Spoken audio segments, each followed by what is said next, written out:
अस्सलाम वालेकुम। तो जैसे हमने आपको अपनी लास्ट वीडियो में बताया था कि आप अपने किटन को या अडल्ट को किस एज तक कौन सा कैट फूड दे सकते हैं। आज का हमारा जो टॉपिक है वो ये है कि जिन कैट का हेयर फॉल होता है वो किस वजह से होता है। तो आज मैं आपको ये बताऊंगा कि हेयर फॉल होने की क्या वजह होती है, किस वजह से कैट का हेयर फॉल होता है, और हेयर फॉल होने की वजह से आपको घर में कितनी चीज़ों का सामना करना पड़ता है। जी हाँ, बिल्कुल ऐसे ही होता है कि जब कैट अडल्ट होती है, अगर उसकी अच्छे तरीके से आप उसको कॉम या कंघा आप डेली नहीं देते तो उस वजह से कैट के हेयर फॉल होता है। और हेयर फॉल एक ऐसी चीज़ होती है कि जगह जगह पे आपको घर के अंदर बाल ही नज़र आते हैं। आपका सोफ़ा है, आपका बेड है, इवन कि कुछ भी जगह होती है तो वहाँ पे आपको ऐसे फील होता है कि जैसे यहाँ पे कैट के बाल हैं। तो आपने ऐसी कंडीशन में आपने क्या करना होता है कि सबसे पहले आपने अच्छा शैम्पू आपने यूज़ करना होता है अपने कैट के लिए।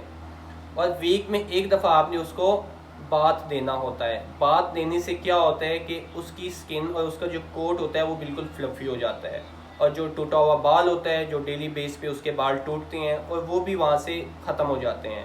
और उसके बाद आपने क्या करना होता है कि आपने दिन में एक दफ़ा आपने इसको कंघा भी देना होता है। कंघा देने से ये फ़ायदा हो जाता है कि उसके जो जितनी भी बाल होते हैं वो उस कंघे में जाते हैं, और कंघे से आपने वो बाल साफ़ करके आपने फेंक देने होते हैं। और मैं आपको ये बता दूं कि शावर देने का आपने अपनी अडल्ट कैट को किस तरह आपने शावर देना है। कुछ लोग होते हैं कि उसको नहलाने के बाद ऐसे ही जो है वो धूप पे छोड़ देते हैं। उसके बाद क्या होता है कि स्किन ऊपर से तो खुश्क हो जाती है, बट नीचे से स्किन जो होती है वो वेट होती है। और इस तरह होने से क्या होता है कि आपकी कैट को एक तो फ्लीस का इशू हो जाता है, और दूसरा ये है कि उसको स्किन का भी मसला हो जाता है।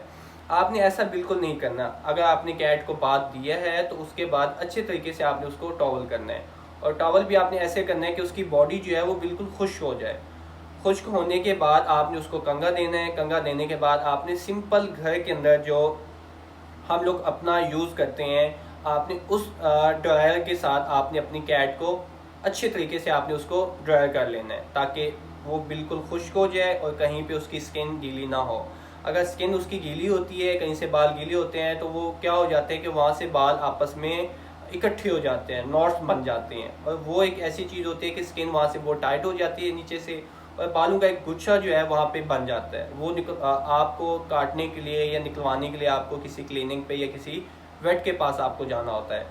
तो आपने क्या करना है कि जब आपको ऐसी चीज़ों का आपको आपकी कैट में ऐसे मसले हैं, तो आपने सबसे पहले आपने क्या करना है कि उसको आपने अच्छे तरीके से आपने उसको कॉम देना है। उसके बाद आप उसको शावर दे दें। शावर देने के बाद आपने उसको धूप पे ऐसे नहीं छोड़ देना कि ये खुद ही खुश्क हो जाए। वो खुद खुश्क तो हो जाएगी, लेकिन नीचे से जो स्किन है वहाँ पे उसको मसला हो जाता है, और ऐसे करने से क्या होता है कि उसको फ्लीस का ही इशू हो सकता है। और इसी वजह से कैट को आपने देखा होगा कि काफ़ी कैट होती हैं घर के अंदर, उनको इतनी ज़्यादा उनको जुएँ होती हैं कि इतनी मोटी मोटी उसको जुएँ होती हैं। तो जो उसकी फैमिली होती है, जो जहाँ पे वो कैट होती हैं, वो ओनर क्या करते हैं कि उनके लिए एक टेंशन बन जाती है, जी अब हमें इसको हाथ नहीं लगाना चाहिए या इसको गोद में नहीं उठाना चाहिए। जबकि उनकी फ्लीस के साथ आपको कोई प्रॉब्लम नहीं हो सकती, आपके बच्चों को आपको। हाँ, ये हो सकता है कि अगर हेयर फॉल ज़्यादा है और आपके घर में कोई बच्चे हैं छोटे, उनको पहले से ही कोई सांस का मसला है, तो हेयर फॉल होने की वजह से क्या होता है कि उनको मसला हो सकता है। तो कोशिश करें, अगर आपके घर में बच्चे हैं, उनको सांस का मसला है पहले से, तो आप उन बच्चों को उस कैट से आप थोड़ा सा अवॉइड करें जिस कैट के हेयर फॉल होता है। इसके अलावा अगर आपको लगता है कि उसके बहुत ज़्यादा उसका कोट शेड होता है और जगह जगह पे बाल हैं, तो आपने क्या करना होता है कि आप उसकी कटिंग भी करवा सकते हैं। वैसे आजकल सीज़न है कटिंग का, तो 2-3 महीने जो होते हैं उसमें आप अपनी कैट की कटिंग करवा सकते हैं। कटिंग से ये हो जाता है कि स्किन बिल्कुल साफ़ हो जाते हैं, उनको गर्मियों का मसला भी नहीं होता, उनको ज़्यादा गर्मी भी नहीं लगती, और कैट का जो कोट स्किन होती है वो भी साफ़ हो जाती है, और नीचे की कंडीशन आपको पता चल जाती है कि इसको कोई मसला तो नहीं है ये। और जब आप उसको शावर देते हैं तो कोशिश करें किसी अच्छे शैम्पू के साथ नहलाएं। लोकल भी आती हैं, इम्पोर्टेड भी आती हैं। किसी अच्छे शैम्पू के साथ आप उसको बाथ दें, ताकि उसका जो कोट है वो फ्लफ़ी हो जाए और उसकी बॉडी से एक अच्छी सी खुशबू आए आपको। होता क्या है कि लोग अपना ही जो होती हैं घर के अंदर, जो लोग इस्तेमाल करते हैं अपने शैम्पू, लोग उसके साथ मिला देते हैं। ऐसे करने से भी आपकी कैट की स्किन और जो कोट होता है वो ख़राब हो सकता है, उसकी वजह से भी हेयर फॉल हो सकता है। और कुछ होते हैं कि कुछ कैट फूड की वजह से भी हेयर फॉल होता है। अगर आपको लगता है कि आपकी कैट को खाने की वजह से हेयर फॉल ज़्यादा हुआ है, पहले नहीं था, एकदम से कैट फूड चेंज किया है, तो कैट फूड खाने से हेयर फॉल का मसला हो रहा है, तो आप कोशिश करें अपनी कैट की जो फूड है वो भी चेंज कर सकते हैं।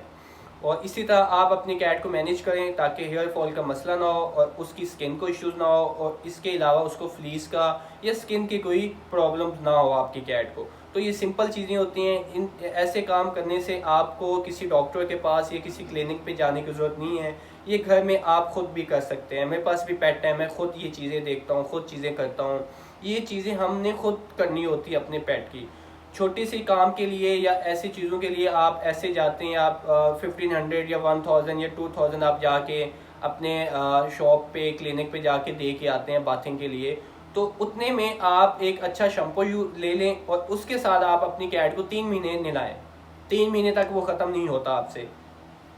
तो इसके अलावा आपने जो कॉम है ये आपने स्किप नहीं करना। ये डेली के काम होते हैं आपके अपने पेट के। आपने दिन में एक दफ़ा उसको कंघा देना है, अच्छे तरीके से कंघा दे दें ताकि उसके एक तो स्किन बालों का गुच्छा ना बने, कहीं पे नॉट्स ना बने उसकी स्किन की, बालों की, और ना ही आपको कटिंग का जो है आपका अपना ही फ़ायदा है, आपके अपने पेट का ही फ़ायदा है कि हम आपको इतनी चीज़ें बता देते हैं ताकि आप अपनी जो है अपना टाइम, अपने अपने पैसे जो है वो आप सेव कर लें और वही